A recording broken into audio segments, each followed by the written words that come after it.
बिस्मिल्लाहिर्रहमानिर्रहीम। अस्सलामुअलैकुम। मैं हूं सुमेरा सुलेमान और आप देख रहे हैं JNN न्यूज़।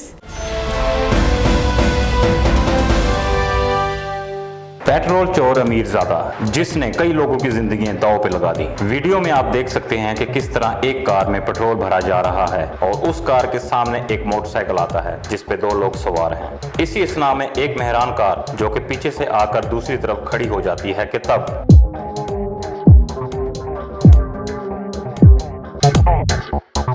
एकदम से वो कार जिसमें पेट्रोल भरा जा चुका था तेजी से आगे बढ़ती है और आप देख सकते हैं कि पेट्रोल पंप का मुलाजिम भी साथ खींचा जाता है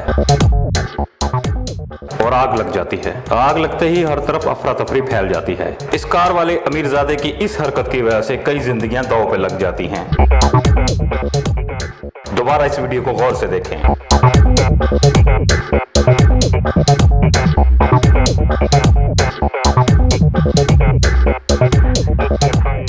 इस वाकये में खुशकिस्मती से कोई जानी नुकसान नहीं हुआ। मज़ीद खबरों और अपडेट्स के लिए देखते रहिए JNN न्यूज़।